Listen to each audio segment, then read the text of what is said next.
بسم اللہ الرحمن الرحیم۔ السلام علیکم۔ اب تمام احباب کو ہم اور دنیا چینل میں خوش آمدید۔ ناظرین گرامی، ترگت الپ ایک ترک جنگجو جو ارطغرل غازی کے سب سے قریبی دوستوں میں سے تھے۔ ترگت الپ سن 1200 عیسوی میں پیدا ہوئے اور 1223 عیسوی میں شہید ہوئے۔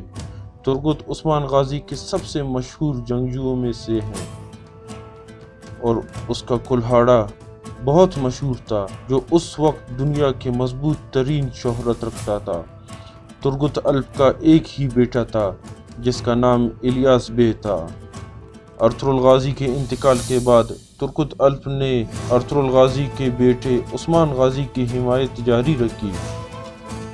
ناظرین گرامی، پہلی عثمانی فتح میں اور اس کے بعد دوسرے تمام فتوحات میں ترگت الپ عثمان غازی کے ساتھ تھے۔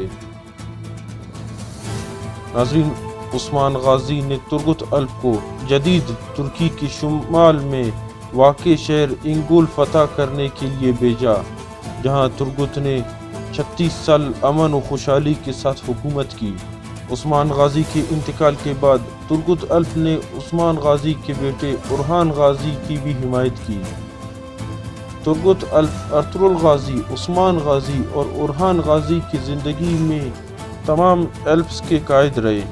ناظرین گرامی، 1877 عیسوی میں ترگت الپ کے موت کے 500 سال بعد جو روسی اور عثمانی سلطنتوں کے مابین جنگ کا دور تھا اور عثمانی سلطنت کے اندر ایک نیا شہر وجود میں آیا جس کا نام ترگت الپ رکھا گیا۔ اس شہر کا نام بلغاریائی باشندوں نے ترگت الپ کے نام پر رکھا۔ سلطنت عثمانیہ کے سلطان نے اس نام کی تجویز دی۔ یہ اب ترکی کے صوبے مانیسا کے ضلع سوما میں واقع ہے اور اس قصبے کا بڑا اقتصادی شعبہ زراعت ہے۔ ناظرین، ترگت الپ ایک مشہور جنگ میں 125 سال کی عمر میں شہید ہوئے جس میں ان کی مشہور کلاڑی ان کے ہاتھ میں تھی اور انہیں ترکی کے ضلع انگول کے گینچی گاؤں میں سپرد خاک کیا گیا۔ ناظرین، ارطغرل غازی کے مزار کے باہر بھی ایک قبر موجود ہے، لیکن وہ اعزازی قبر ہے۔ اصل قبر گینچی گاؤں میں ہے۔